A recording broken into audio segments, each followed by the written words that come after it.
So I did a vlog about 3 months ago about why and felons should be entrepreneurs.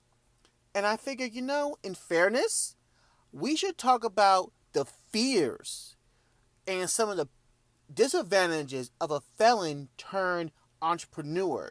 There's a few. Now, I don't want to contradict what I said about felons being entrepreneurs. I still think that's a viable option for them. And that's the option that I'm personally taking. That being said, there's a couple things that we need to keep in mind.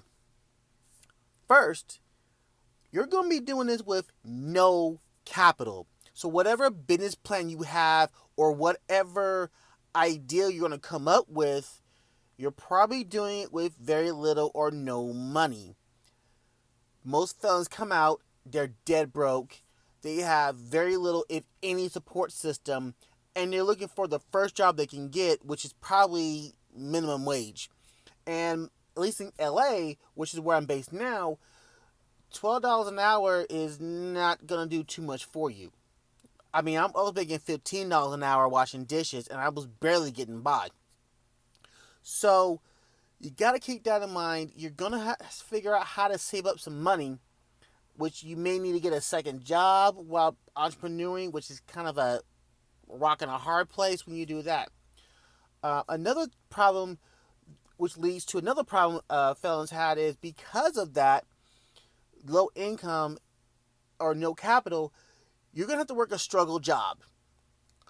The problem I have with a struggle job is it is exhausting. I've had leg problems. I've had back problems. Matter of fact, my leg is hurting now, as a matter of fact, just because of fatigue. One point, I was working almost 10 days straight, standing up, washing dishes, or running around, busting tables. So it's just plain fatigue. But that's what I had to do to save up money. Now, that's no longer going to work for me, so I need to find other avenues to raise money for this.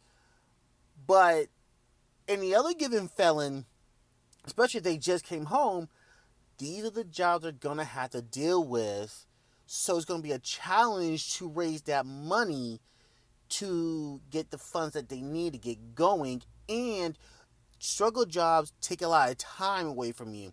Not just in the 8 hours you were working, but the hour to get to work, the hour to wind down, and an additional time to get your mind and body relaxed and get recuperated. You probably went all day without eating, or probably only had one meal. You probably was up all standing up the entire time, and now your back and shoulders are hurting, which is usually my situation. So when you come home that tired, it's hard to want to focus on your entrepreneur goals. You may want to consider getting some help, getting a partner if at all possible. Along with that, point three, it is so exhausting being an entrepreneur. Now, if you had all the time in the world, you got to wear all the hats. You got to do your marketing. You got to come up with the product. And you got to figure out how to manage your time. You got to figure out how to get people to help you. And then, which is my fourth point, all of that may not even work. You may get absolutely no results whatsoever because entrepreneuring, what I'm learning about being an entrepreneur is it takes time to grow. So you got to fail a few times as an entrepreneur in order to be successful at being an entrepreneur. In the meantime, going back to my third point, you're wearing all the hats, you're teaching yourself all these traits and these job descriptions, and you're doing a subpar job at them because you're still learning.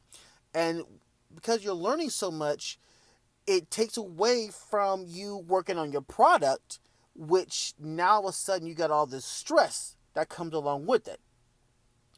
So I still think felons should be entrepreneurs. It is the best long-term solution for them.